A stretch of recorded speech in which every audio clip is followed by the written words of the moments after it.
150 years ago, the King of France had this obelisk brought from Egypt to grace the heart of Paris. 3,000 years earlier, it had been dedicated to the great pharaoh Ramses II with these words: "So long as heaven exists, your monument shall exist, and your name shall endure like the heaven." Through the 30 centuries that the pharaohs ruled Egypt, the people of the Nile created the most glorious monuments the world has ever seen. Among them, the largest place of worship in the ancient world.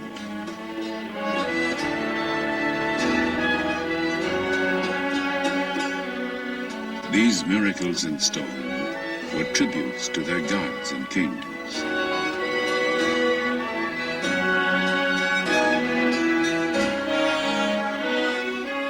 They believed that man, like the sun, could die and be reborn. They constructed elaborate tombs to protect the body and house the soul throughout eternity.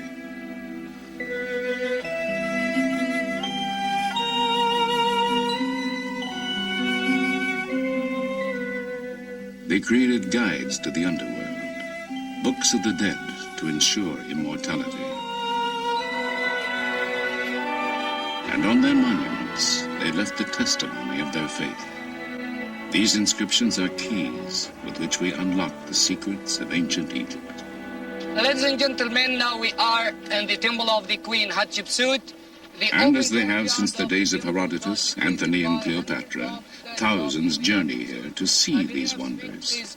Going down to the Green Valley for the holy visit of Amun-Ra to the goddess Hathor once a year for 15 days. But today, having endured for 50 centuries, these seemingly imperishable structures are threatened. Their fate may be determined in our lifetime. So, people of science, soul, and conscience travel here from all over the globe to save the priceless monuments, to decipher the meaning of the messages before they disappear forever. This is the story of the land of Egypt and the quest for eternity.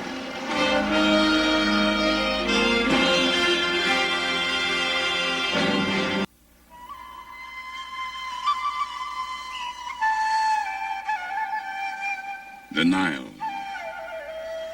flowing through the endless miles of Egypt's desert sands, its precious waters gave birth and breath to one of the greatest civilizations that has ever taken hold on our planet.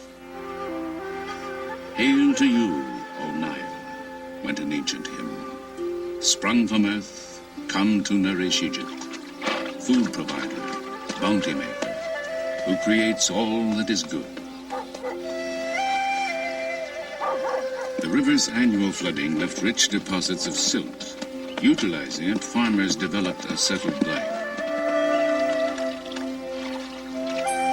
Sustained by its abundant waters, the land and crops prospered.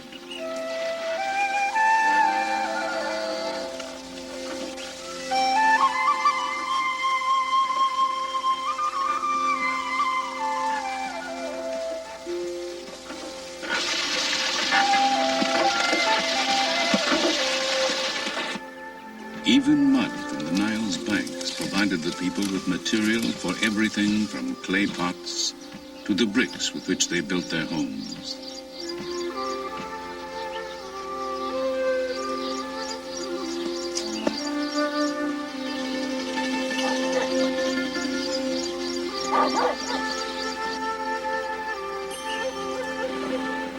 The Nile itself was Egypt's highway. Boats sailed northward with the currents and south with the prevailing winds.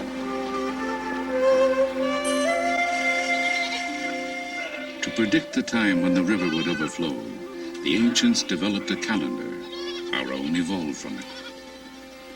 Along the extended oasis of the Nile Valley, a way of life emerged that still endures today, virtually unchanged from the furthest reaches of recorded time.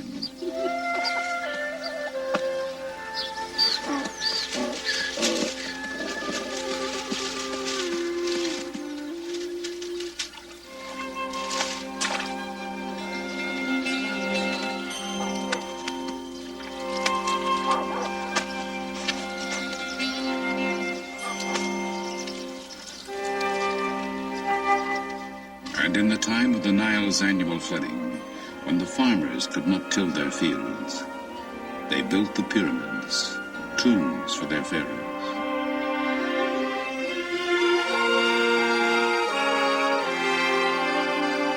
All that remains of the seven wonders of the ancient world, they were stairways to heaven, for to all Egyptians their religion promised an afterlife.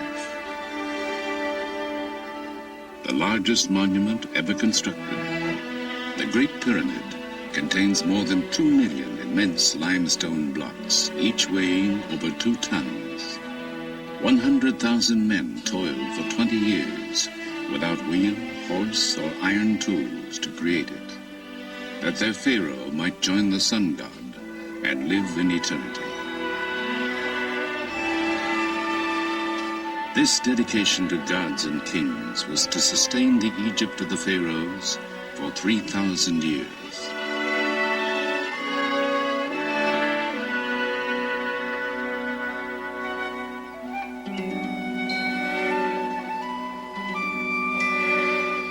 From the beginning, the Nile was the soul of the land.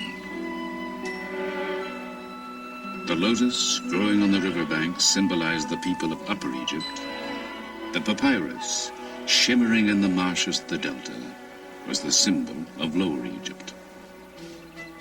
Immortalized on this tablet of slate, a king known as Narmer wears the high domed crown of Upper Egypt on one side, the low, curled crown of Lower Egypt on the other.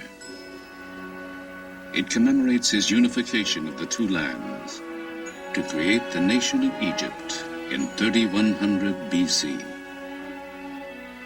From that time, Egyptian kings would wear both crowns as rulers of the two kingdoms of Upper and Lower Egypt.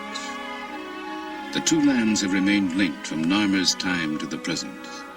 Isolated from its neighbors, protected by mountains, desert, and sea, the Nile Valley was an ideal crucible in which a civilization could begin.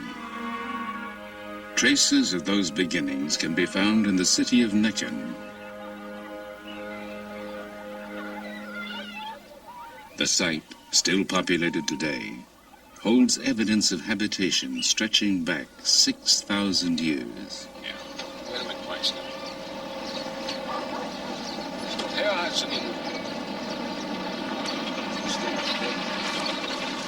Since 1967, Dr. Walter Fairservice of Vassar College and the American Museum of Natural History has been excavating here in his continuing search for the roots of civilization. It was here, just 90 years ago, that the Narmer tablet was discovered. It was here, 50 centuries before, that King Narmer established the capital of the newly unified nation. Here we have the walls of a princely complex that belonged to a king who lived here 5,000 years ago at the very beginning of Egypt's unification. He was a great king, a powerful monarch. And we know from the size of the rooms and the way things are located that he was a very rich man, a very wealthy person. We know he has storerooms full of grain. We know that he had perhaps a great hoard of copper and many other things of that order. And yet, oddly enough, this powerful monarch, he left the place. He abandoned it. And that's part of the reason we're exploring this area, to find out why. Why at the very beginnings of Egypt's history do we have a place as important as this abandoned? Perhaps the secret still lies buried in these mud brick walls. Sifting through the debris of the centuries, the Fairservice team continues to piece together the history of the site.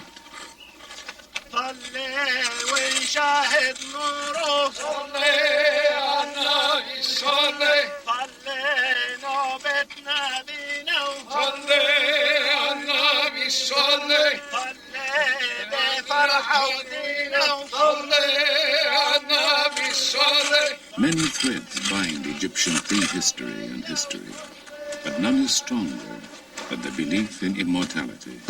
But this one is interesting because equipped with objects necessary for the afterlife, These bodies were buried before the first pharaoh built his palace here. Right here, if I can pull this up just a little bit, hairpins found at the roof of the skull. Made of some quill-like, or ivory, I guess. Perhaps ivory. Perhaps ivory, yeah. Put that back there. In this capital, religion, tradition, and political power fused. Foundations were laid on which the longest lasting of all ancient civilizations would rise.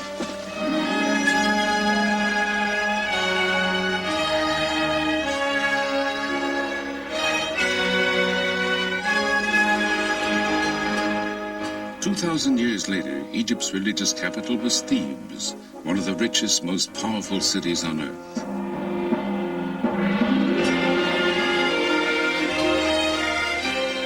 At its heart was the temple of Amun at Karnak, the largest place of worship in the ancient world. As dynasty followed dynasty, the great complex was enlarged and embellished by a succession of pharaohs. Tutankhamun, whose fabulous tomb treasures dazzled the world.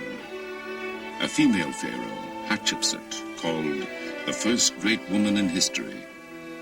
The heretic Akhenaten, first believer in one god. And Ramses II, the greatest builder of all time.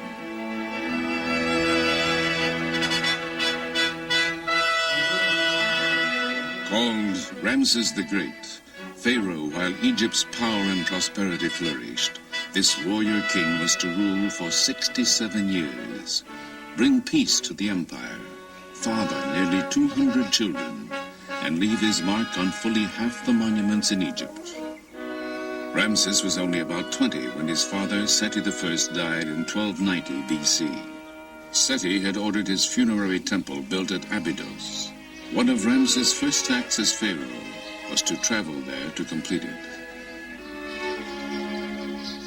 To all Egyptians, this was the most sacred city on earth.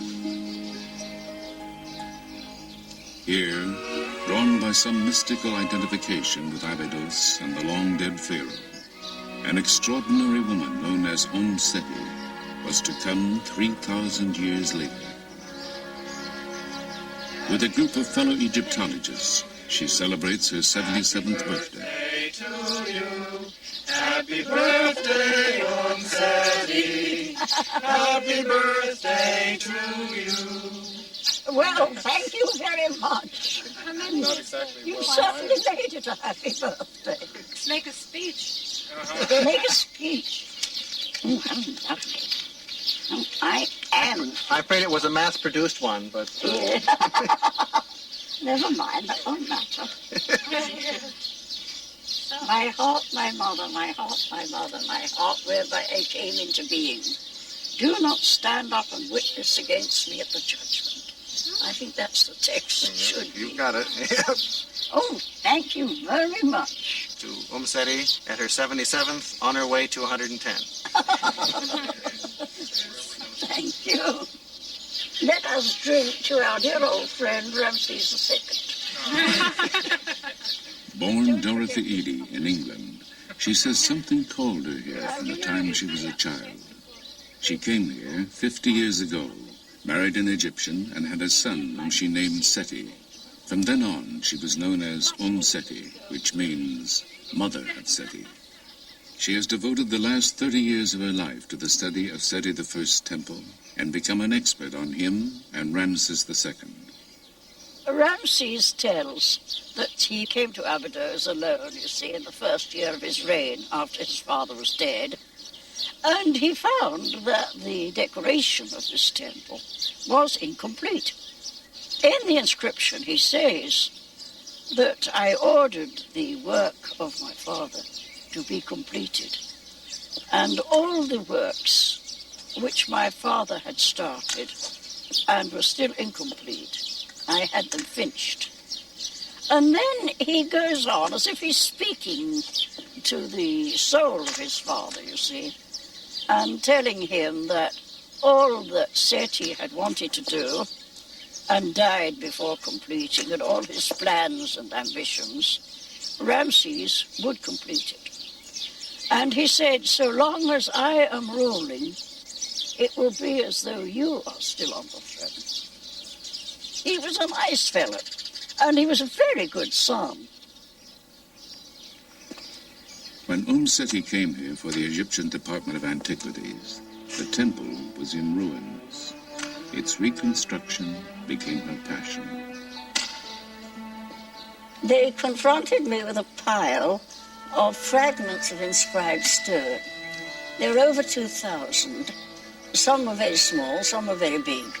My job was to copy the inscriptions on them, catalogue them, and where possible, fit them together.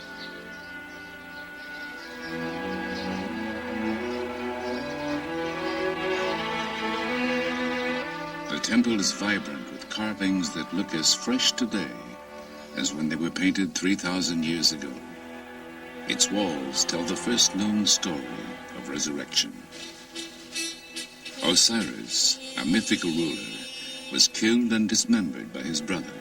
His wife, the goddess Isis, found the scattered pieces of his body, bound them together, and Osiris arose from the dead. Their son, the falcon-headed god Horus, was to grow to manhood and avenge his father.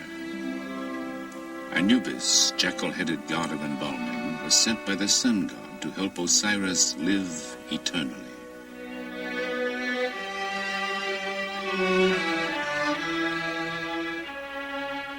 The Egyptians believed that because Osiris died and rose again, they too could achieve immortality. Worshipping Osiris, Seti assures his place in the afterlife. Offering incense, the pharaoh worships before the bark of the sun god, Amun-Re.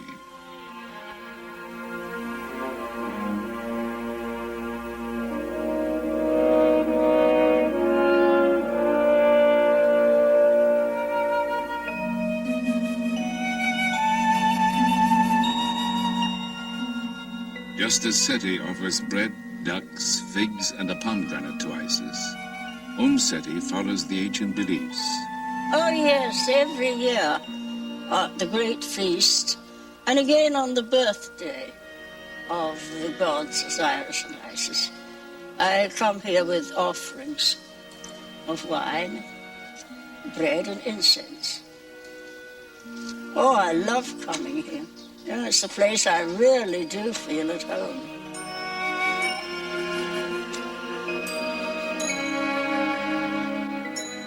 Three days after this filming was completed, Seti died. She was buried in Abydos, Egyptian city of resurrection.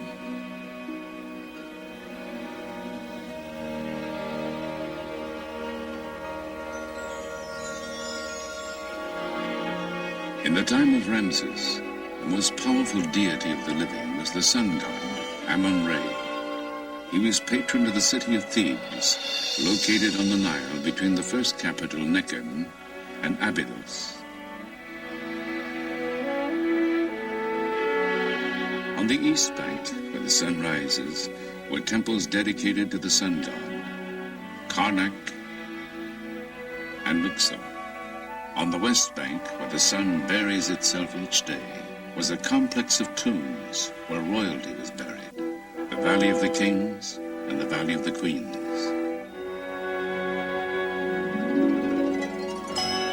The Greek poet Homer was to immortalize Thebes as the city of 100 gates, where 400 heroes with their horses and chariots passed through each of these great gates.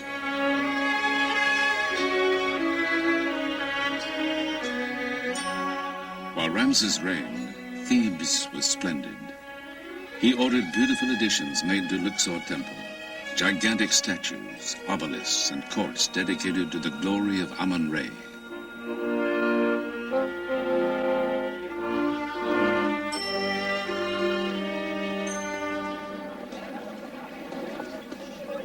But having endured 3,000 years, these monuments face destruction in our time from the effects of increased agriculture, industrialization, changing weather conditions, due in part to the Aswan High Dam, and even the tourists themselves.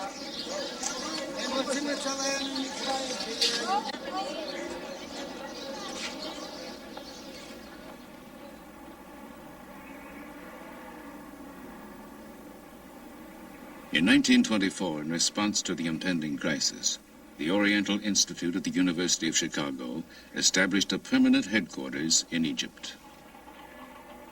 Called Chicago House, it was founded by Dr. James Henry Breasted, father of American Egyptology, who envisioned making a record of all the endangered monuments of ancient Egypt.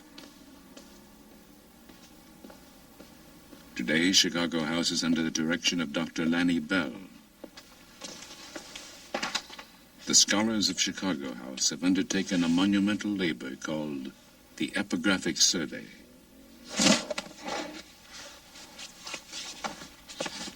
Over the past 50 years, the Oriental Institute has published an epic series of volumes containing the results of the survey. Utilizing an ingenious combination of photography and draftsmanship, the Chicago House Egyptologists create facsimile drawings of the monument's carved and painted surfaces, the only record that will remain when the hieroglyphs and decorations have disappeared forever from the temples.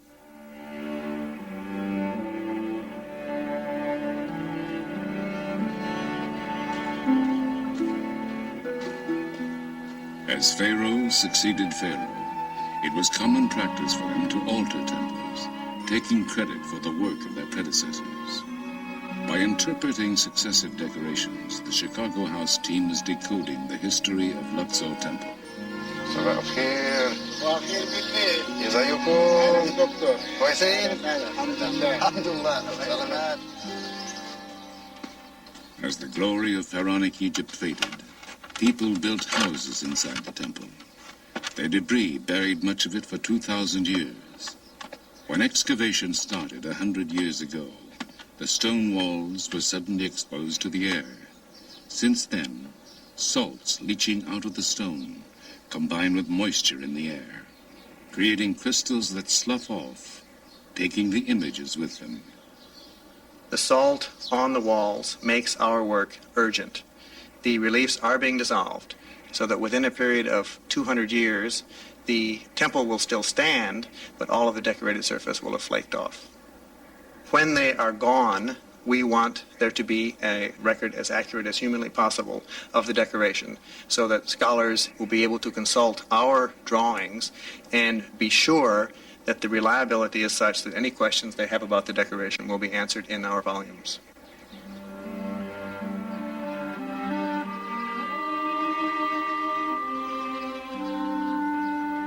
When the gods were worshipped here no more, great portions of the temple were dismantled. Large blocks were broken into smaller pieces for reuse as building material. Thousands of them have been collected over a 30-year period. Chicago House is conducting a systematic search of the fragments to reconstruct a section called the Lost Colonnade.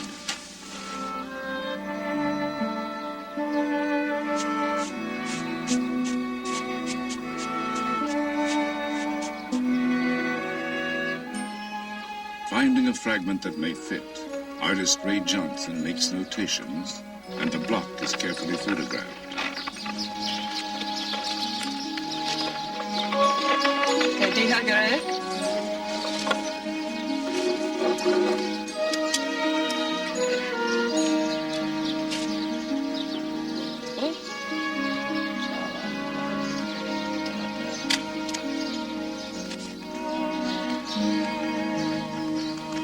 An artist pencils, then inks in the lines of the photograph, making corrections and replacing what time may have removed.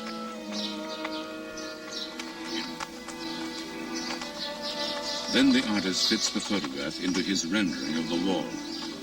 Only the areas within the inked lines have actually been found.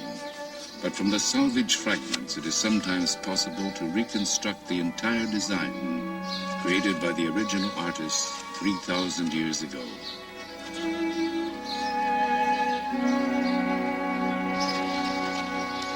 You support me going out? On those exciting and and rare occasions, when a fragment that fits onto a standing wall is found, it is replaced. More to the left. This way. Toward me? To the left. So, piece by piece, the ancient temple of Amun-Re rises again.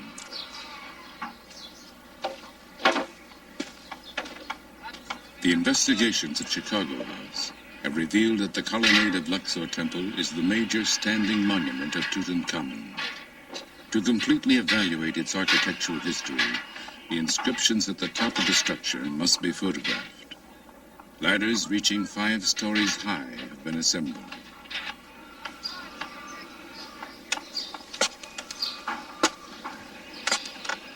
This is the first time in 50 years that anyone has attempted the ascent.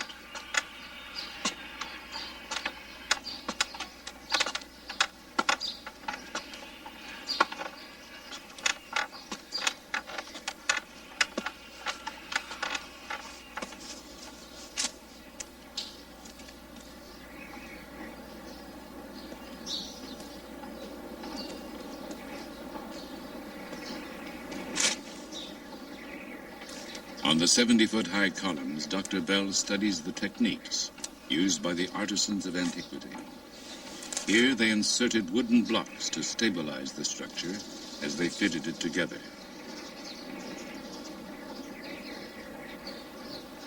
A roof once covered the colonnade, but it fell or was removed sometime before 1600 AD. Fragments of it found on the temple floor have been identified.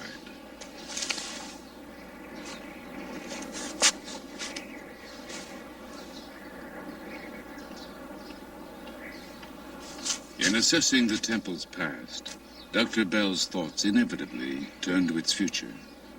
Paradoxically, the vibrations caused by the endless footsteps of the tourists who visit each year, even the carbon dioxide they exhale, are eroding the irreplaceable treasures they come to enjoy.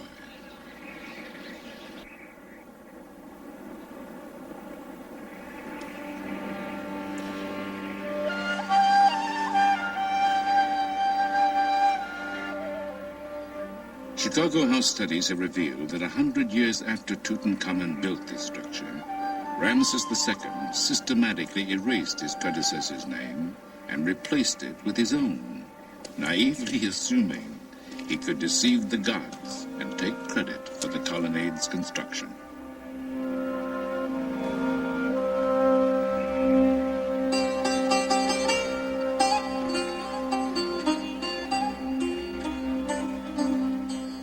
Ramses also added to the majesty of Luxor Temple. He built a massive entrance, the horizon from which the sun god goes forth.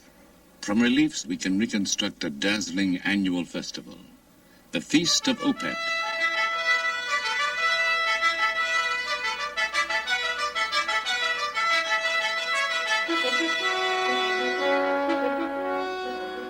With the Nile in full flood, the golden statue of the god Amun-Re has been brought to Luxor from Karnak in his boat shrine. Within the temple's innermost sanctuary, Ramses offers incense, flowers, and food to the linen-shrouded god. The sacrifices and ceremonies concluded, priests lead the procession out of the temple, purifying the way before them.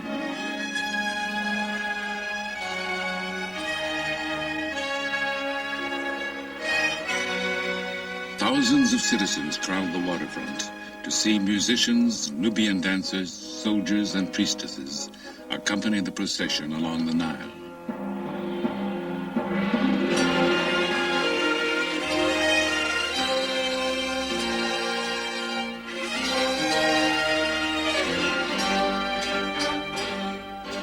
The shrine of the god is placed on its sacred bark, and in great ceremony, priests, god, and pharaoh are towed back to Karnak Temple.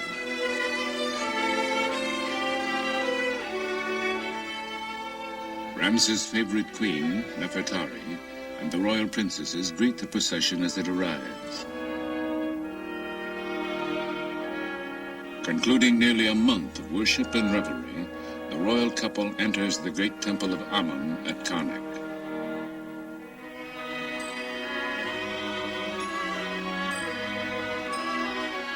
Within the sacred precincts of the temple, the shrine carrying the golden statue of the god is hidden from public view until the next year.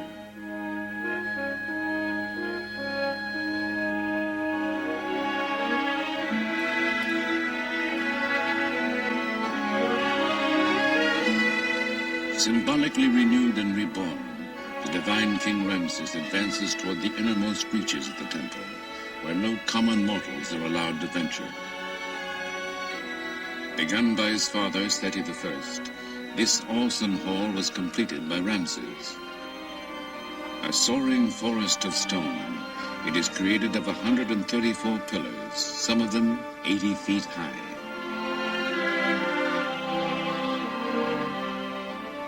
Ceilings and columns are ornamented with Ramses cartouches, magical ropes that surround the king's name to protect him from evil. In the hieroglyphs of his name is the message, "It is Re, the sun god, who bore him." From the sun god, the pharaohs drew their right to rule, their divinity, their legitimacy, and crowns. So they constructed this mighty city of God. 100 pharaohs enlarged and embellished it over a period of 2,000 years, a creation that did not cease until the Christian era, that has resumed as modern archaeologists restore this timeless testimony of faith.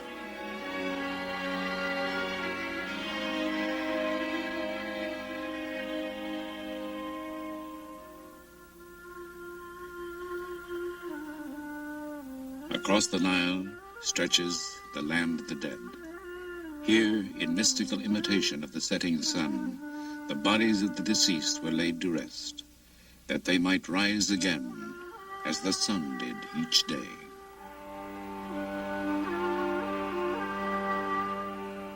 Cut into the heart of the mountain, the Theban necropolis is a vast labyrinth of tombs.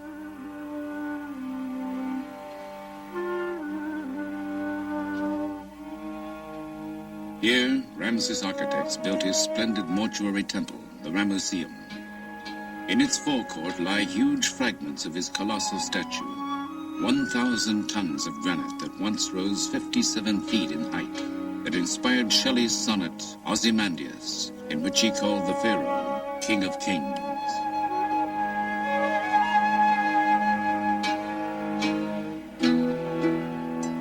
When Ramses died in 1224 BC, the Ramesseum was magnificent. Here, the magic of his name and images would keep him alive forever. This was but a stopping point for the dead king and his funeral procession, a sacred place where offerings would be made to him from this day throughout all time.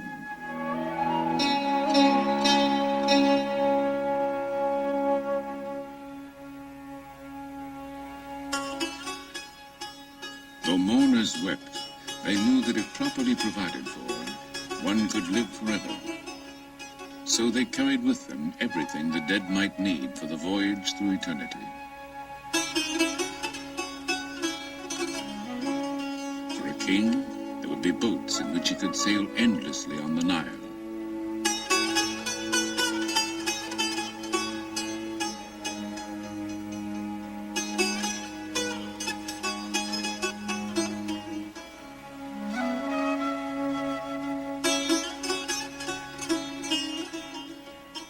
And a throne from which he could continue to reign.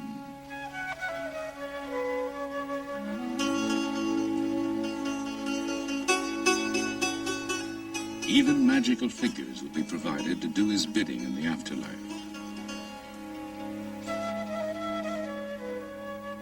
In their tomb paintings, the people of the Nile depicted the hereafter as a pleasant extension of their earthly lives, a place where they could amuse themselves hunting ducks, where rich crops would sustain them.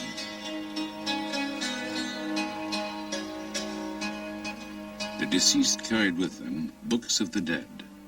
They instructed the departed on how to avoid the gods and demons that would attempt to bar their way. Her body painted with stars, a goddess of the sky stretches over a reclining god who represents the earth. Between them, a winged form of the sun god sails through the netherworld.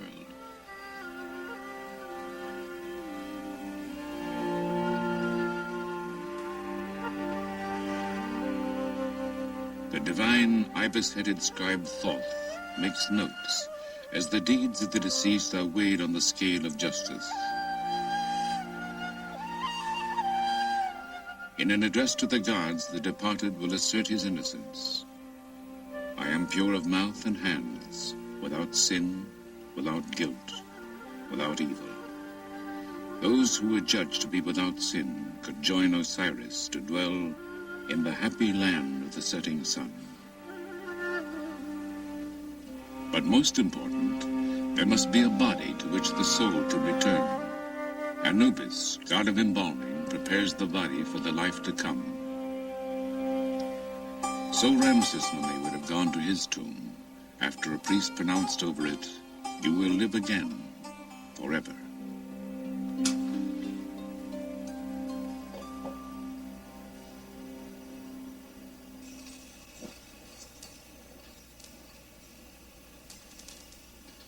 The tomb of Ramses II. In a state of dangerous disrepair, its access is forbidden to almost everyone. But a team headed by Dr. Kent Weeks of the University of California at Berkeley has recently mapped it. In the dynasty following Ramses, the royal tombs were systematically plundered. As a last resort, priests collected the surviving royal mummies and hid them. In 1871, a grave robber found Ramses II where he had lain undisturbed for 3,000 years.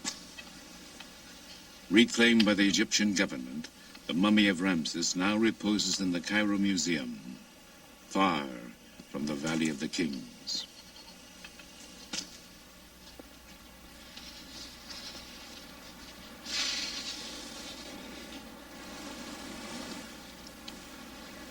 This is the West Valley. It's part of the ancient necropolis of Thebes, about 9 square miles of some of the most important archaeological monuments anywhere in the world. Valley of the Queens, Valley of the Kings, Tutankhamun's tomb, they're all here. But in spite of several centuries of interest in this area, there still does not exist a detailed archaeological map of what it contains. That's the purpose of the Berkeley Theban Mapping Project, to make as detailed an archaeological map as modern technology will permit. It's an important project. It's going to make it possible for us to study the history of the necropolis, but even more important, it's going to help us to preserve it and protect it. Surveying techniques are used to measure topographical features. 1.303. Thank you.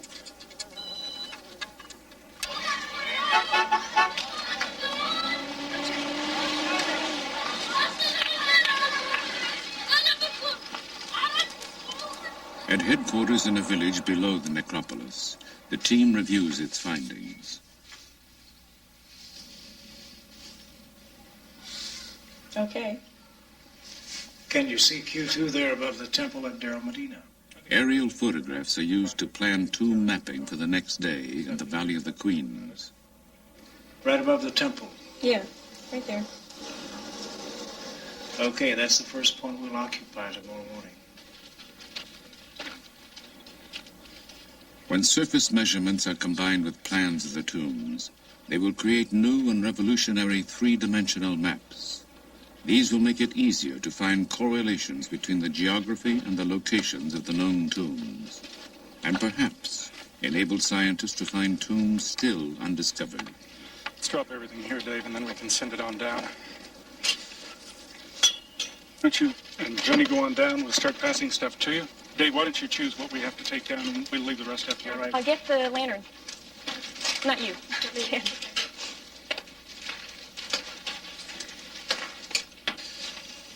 Let's finish that rear chamber today if we can, Dave. I think we can't let any fellows 13 years to be back. It looks like a steep set of stairs. Yeah, watch your step, people. It is, everybody. I got it? Okay. Good luck with you.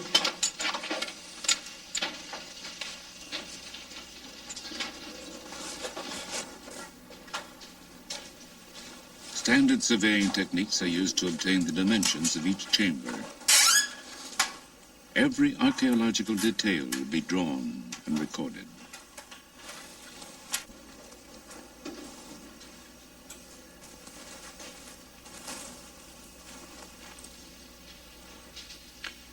I think that's about it, Kat. Did you get those problems in the back chamber? It was customary to place the tombs of royal children in the Valley of the Queens.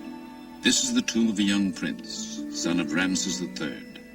Here, the pharaoh himself offers incense to the gods on the boy's behalf.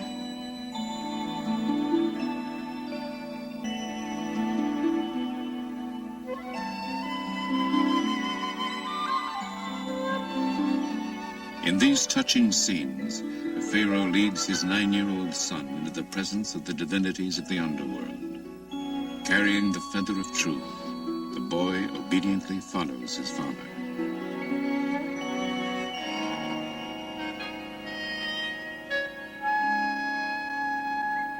طيب يوسف عايزين نشوف المقبرة دلوقتي؟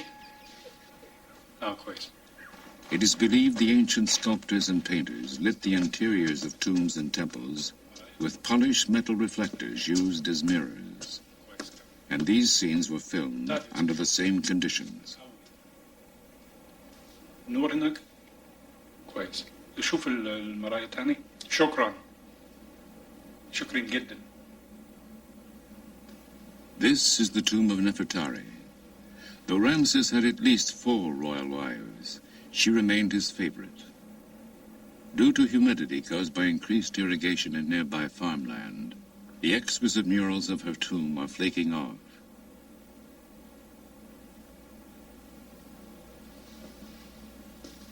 Unless scientists can halt the deterioration, these may be the last moments of what was imagined as the endless ages in which Nefertari would live on these walls.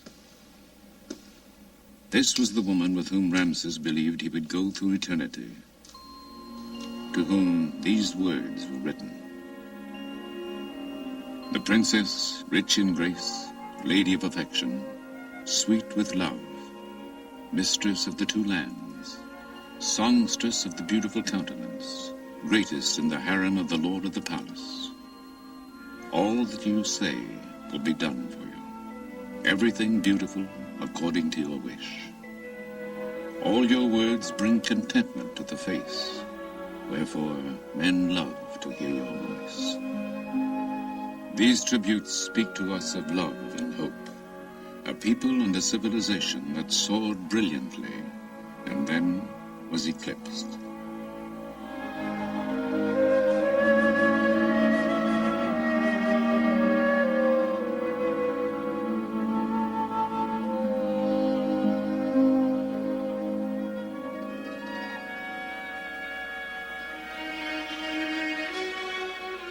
Here at the Temple of Isis, built on an island in the Nile, the religion of ancient Egypt had its last stronghold.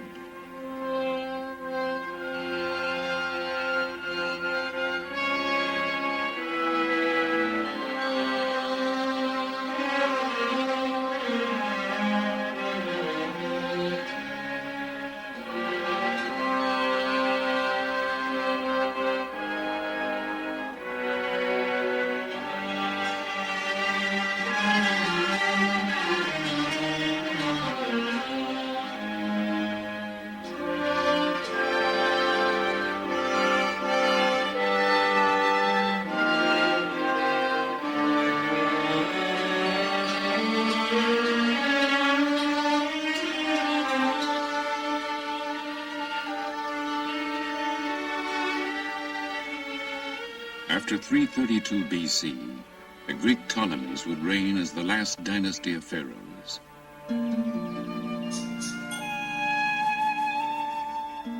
Embracing the Egyptian religion, they built this temple dedicated to the worship of Isis, divine symbol of motherhood, her husband Osiris, and their son Horus.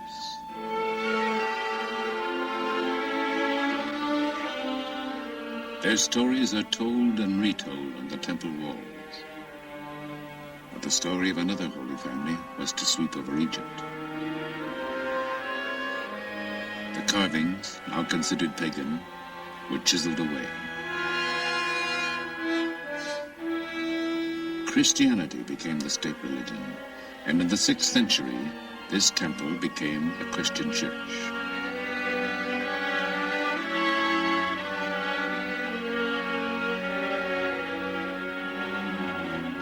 The meaning of the hieroglyphs would be forgotten, the ancient rites forbidden. For 12 centuries, the story of Egypt's ancient civilization would be lost.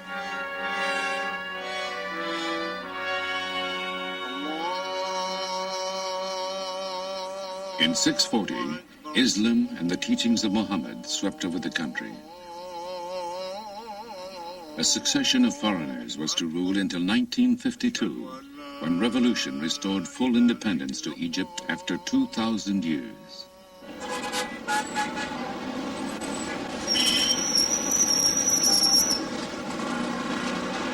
Cairo is the African continent's largest city.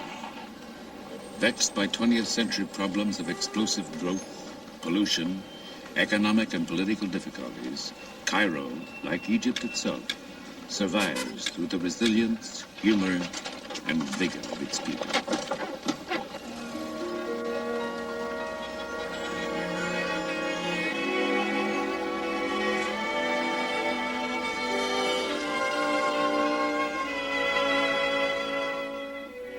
Facing an expanding population and an emerging nation's need for energy, the Aswan High Dam was built in the 1960s.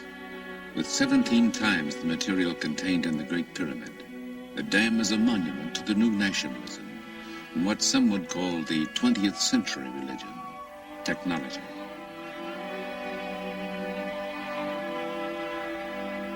Behind the dam, Nubia was flooded. Much of this ancient land disappeared beneath the rising waters of the Nile. And at Abu Simbel, a magnificent temple hewn from a sandstone monolith, the newly forming lake licked at the feet of these colossal images of Ramses II. A concerned world realized that the temple would soon be engulfed. How could it, and the temple of Nefertari, which flanked it, be saved? At the 11th hour, with funding from Egypt, the United States, and UNESCO, an international team swung into action, racing the rising Nile. Slab by slab, in cuts no more than 1/4 of an inch thick, the temple was dismantled. The work continued night and day as workmen cut 190 feet down through the cliff.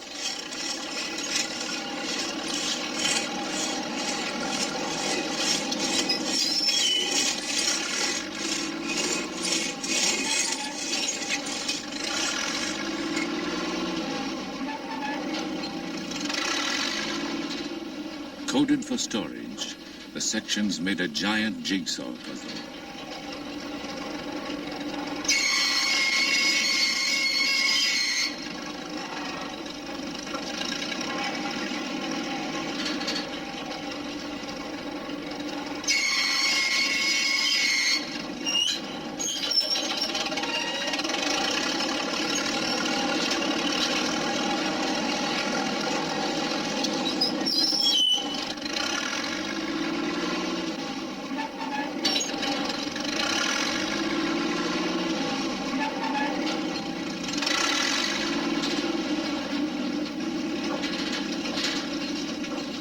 Moved up 200 feet beyond the reach of the Nile, the temple was reassembled.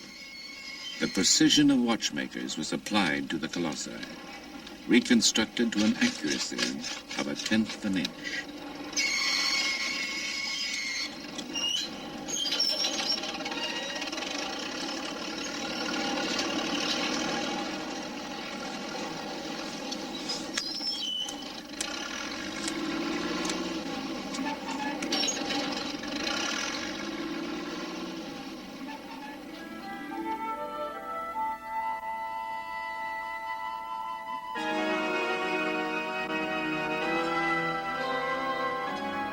Ramses' temple was designed by ancient priest astronomers so that the sun would penetrate deep within to bless the figure of the pharaoh on the jubilee that celebrated 30 years of his reign.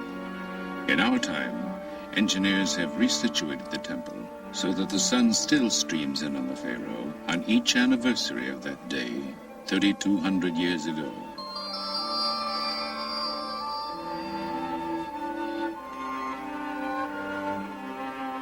Gilding the statue of the king seated among the gods, the sun god Re bathes the figures in sacred light.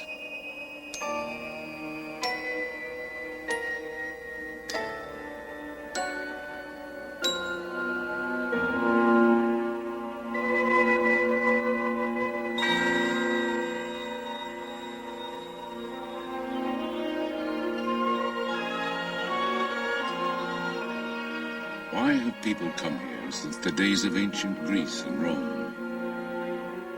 These works are expressions of the quest for the meaning of life itself, a longing for connection with the gods, a need for beauty, a hope for immortality. They are worth knowing and worth saving because the record of the past tells us something of ourselves and hints of our future. Here, Egyptians and travelers alike raise their eyes to Ramses, speak of him, remember him as a leader who signed the world's first major peace treaty.